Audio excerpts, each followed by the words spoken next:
In this video, we shall discuss about the bridge procedures involved during handing over and taking over of a navigational watch on bridge.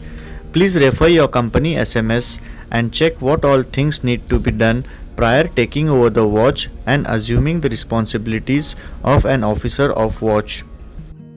My watch starts with reading of the master's night orders, if any special instructions, and signing it. Then I move to the wheelhouse. This is the ECDIS screen.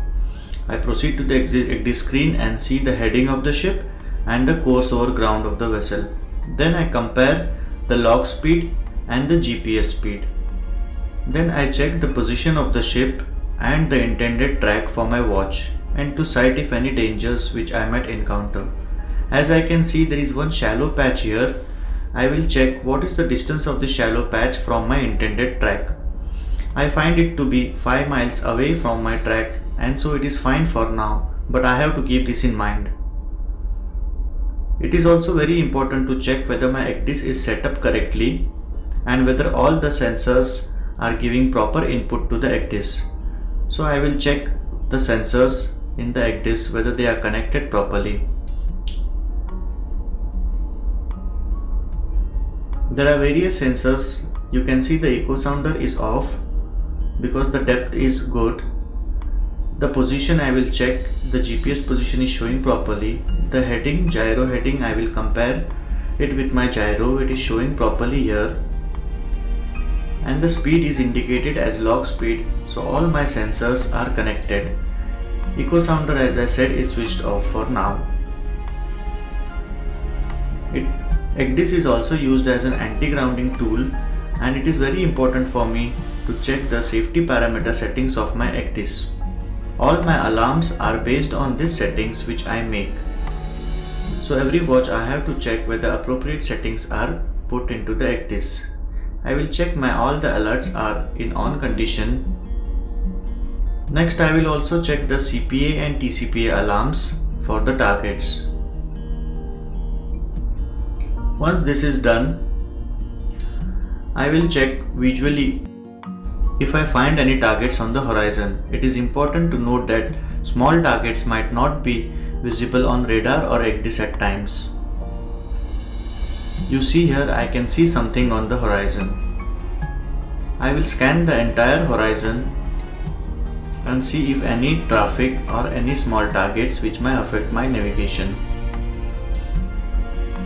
This small target which I saw, I will try to see it through the binocular.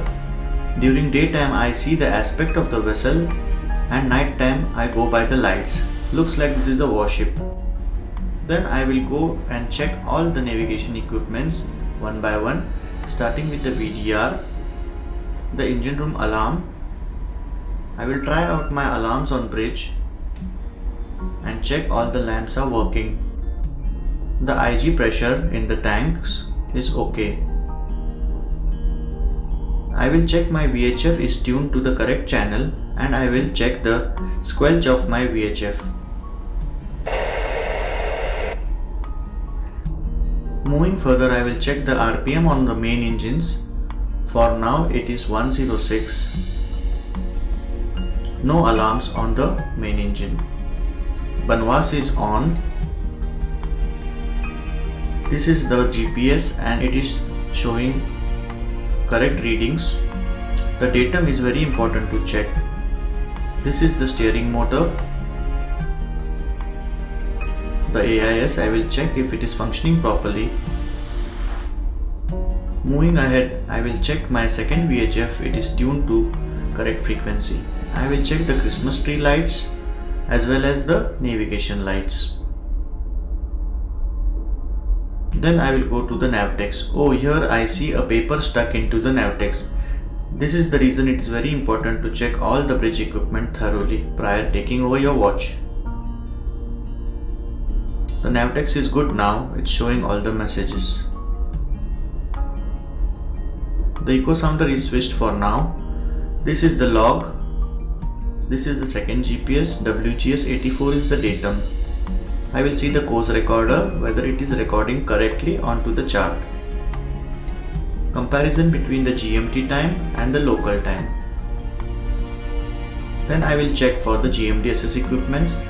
whether they are showing correct feed of position, speed and course. The MFHF is scanning all the frequencies correctly and no alarms. The second SATC, similar checks will be carried out.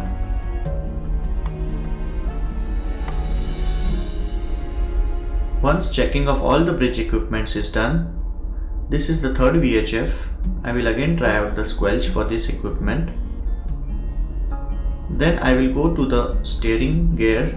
It is in autopilot. I will change over to hand steering. Seeing there is no traffic around, I will try out 10 degrees port and 10 degrees starboard and check it is followed up by the rudder. Once my bridge checks are done, I will go out on the bridge wing. A lookout is always a 360 degree lookout, and it is also very important to check whether the navigation lights are physically on. I will check the shipside area and the accommodation decks from the bridge. It is also very important to do these checks of the entire vessel, especially during night times when the crew is off, no one is on deck and you are a sole watchkeeper, so that if you find any problem you can notify and rectify it. I will check the radar mast and see the scanner whether it is clear of any obstructions. Taking a round all through the bridge wing, I will come from starboard side to the port side and have a look on the poop deck as well as various accommodation decks. I might find something which is loose or which needs to be secured. This is especially very important during rough weather. If you find something loose on deck, you might get it secured and notify the chief officer so that we save time, money and life. Once my brief round on the bridge wing is completed and I have checked all the ship side and a brief look on the deck to see for any loose items or any abnormalities, I will head back into the wheelhouse.